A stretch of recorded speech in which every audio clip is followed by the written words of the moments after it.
من روزی 3 یا 4 ساعت تمرین میکنم، اما نوازندگیم ارتقای چندانی پیدا نمیکنه. چرا؟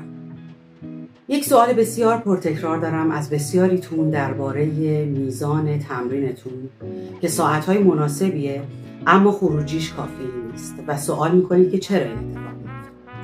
دلیلش این هست دوستان که شما زمان رو ارجح میدونید بر فاکتوری که عامل بسیار حائز اهمیتی هست در نوازندگی و اون حضور ذهنتون هستش، تمرکز ذهنی و تفکر در حین تمرین.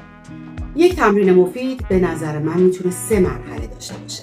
مرحله اولش اینه که شما بدونید مشکلتون چیه و چرا این مشکل وجود داره. خیلی از هنرجوها میان سر کلاس و میگن ما نمیتونیم درس رو بزنیم، اما نمیدونیم چرا. این یعنی نمیدونن مشکلشون چیه. این مطلب بسیار مهمیه که شما بدونید مشکلتون چیه و چرا این مشکل رو دارید. دومین مسئله این هستش که ما بدونیم راهکار حل این مشکل چیه. اغلب شماها فکر میکنید که تکرار کردن همون جمله تنها راهکار درست شدن یک مشکل، اما اینطوری نیست. برای حل یک مشکل ما راهکارهای بسیار زیادی داریم.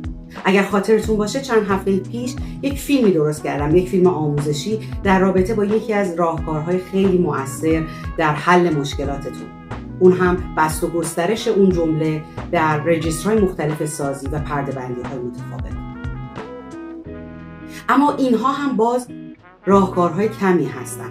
راهکارهای بسیاری وجود داره که خیلیاش رو معلمتون باید در اون مراحل ابتدایی به شما یاد بده و بعد کم کم وقتی که متوجه ماجرا شدید فانتزی عمل رو در دست بگیرید و خودتون تلاش کنید که راهکارهای بیشتری رو پیدا کنید برای حل مشکلید. نکته سوم و بسیار حائز اهمیت در حین تمرین این هستش که شما بدونید قراره به چه خروجی برسید. یک دورنمایی داشته باشید و یک تصوری داشته باشید از شکل خوب و عالی اون جمله‌ای که درش مشکل دارید. شما بعد ازش تصور داشته باشید. حالا اینجاست که متوجه میشید چقدر حضور ذهن و تمرکز و تفکر در حین تمرین حائز اهمیته. چرا؟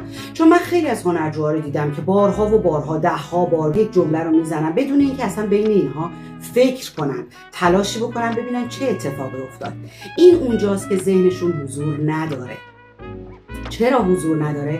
برای اینکه اصلا بهش تمرکز نمی‌کنن که بار اول که من این جمله رو زدم چه نکات اشتباهی توش داشتم و وقتی که این یک بار رو زدم حالا چه چیزهایی درش درست شد که باید در بار دوم به اونها فکر نکنم و به مسائل بعدی فکر کنم. حالا وقتی بار دوم رو زدم و تمرین کردم برای بار سوم باید بین این بارهایی که ما یک جمله رو تمرین می‌کنیم زمان داشته باشیم تا بهش فکر کنیم. تا ببینیم که ما باید چه کار کنیم، چه چیزهایی رو تونستیم توی تمرین قبلی درستش کنیم و الان چه چیزهایی باقی مونده که باید اینها تصحیح شه.